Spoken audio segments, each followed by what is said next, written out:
Hey guys, welcome on in. I'm Funnel Mark and today I'll be your host. We will be checking out the Outriders demo today, going over the Technomancer class, covering its skills, class trees and potential endgame builds once the game is fully released. But before we do get into it, I would like to say thanks for taking the time to check out this video. If you do like the content, consider giving the video a thumbs up and hitting that red subscribe button. Let's get into it. First off, we're going to have a look at the Technomancer and what it is all about. As you can see, this class is a long-range support with some added-in gadgets. Its melee skill has the ability to freeze those around you, and thanks to its healing mechanic, all damage you inflict will heal a portion of your current health state. As you can see down below, the class traits will increase your long-range weapon damage, skill leech, and weapon leech all by 15% respectively. Over here on the right, as you can see, the trees are divided into Pestilence, Tech Shaman, and Demolisher. More on these trees later in the video. As you can see, there are only 4 skills available to us due to the level cap being at 7 for the demo. The skills are unlocked at 1, 3, 4, and 6. Also, you are only allowed to equip 3 skills at any given time. All skills have a type, which can be upgraded in the class tree. More on that later. The first skill is Shrapnel. It is a proximity mine dealing damage and interrupting those in its radius. Then we have the Cryo Turret. Automated turret dealing damage and freezing. This turret does lose health over time and can be damaged by the enemies.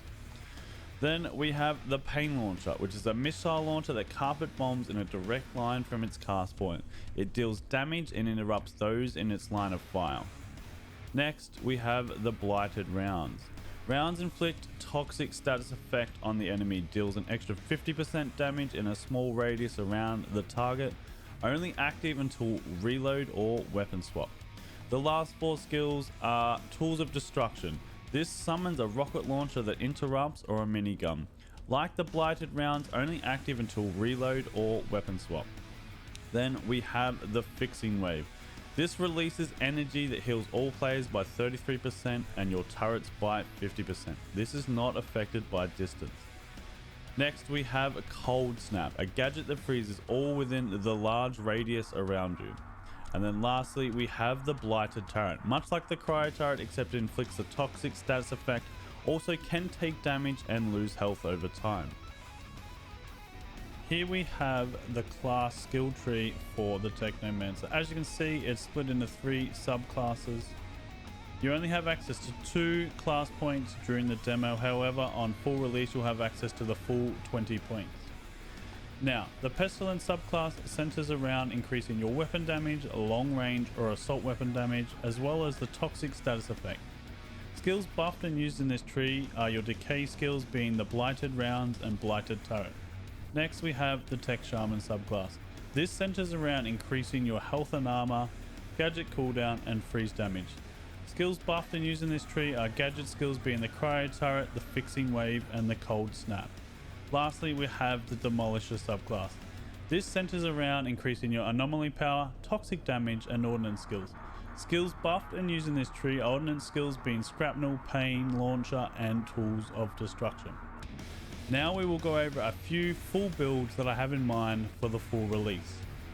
This build I have dubbed the Sniper build. It mainly focuses around long range weapon damage and using the toxic status to full effect. Note, however, I've only used 18 of the available 20 class points. Feel free to use the last 2 however you wish. Down below you will see all the buffs that you get from using this build.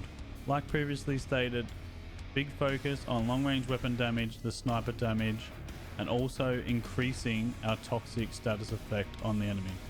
The skills I would use for this are the Blighted Rounds and the Blighted Turret. Much like the previous Sniper Pestilence build, this build has a heavy focus on the toxic status effect, but instead of using the long range damage, we are instead going for up close and personal with the assault weapon damage. This build also only has 18 of the 20 available class points. Feel free to use the last 2 however you wish. Down below you will find the full buffs that this build has. The skills that I would use with this build are the Blighted Rounds and the Blighted Turret. With this Tech Shaman build, I've gone for something a little bit different, a hybrid build. As you can see by the stats down below, this increases your armor, your health, the free status effect, and all your gadget skills. The idea behind this is you'll be up close and personal with your allies in the battle. Much like the previous builds, this only uses 18 of the 20 available skill points. Feel free to use the last two however you want. The skills I would use with this build are the Cryo Turret, the Fixing Wave, and the Cold Snap. This last build is a Demolisher build and my personal favourite. As you can see by the stats down below, its main focuses are its Anomaly Power and the Ordnance skills. As with all previous builds, I've only used 18 of the available 20 class points. Make sure to spend those last two. The skills that I would use with this are Scrapnel, Pain Launcher, and Tools of Destruction. Down below you will find a link with the images of all these builds. Overall, the Technomancer is my favourite class and the one that I'll be maining upon release. Its unique support paths that you can tailor to your playstyle, choosing from being up close and personal in the action or taking a more long range approach, or anywhere in between. That brings us to the end for today. If you feel there are areas I can improve on that I've done well in, please let me know in the comments below, as I'm always looking to improve. If you haven't already, feel free to hit that subscribe button to stay tuned for more Outriders content. Thank you for taking the time to watch the video. Take care, and I'll see you next time.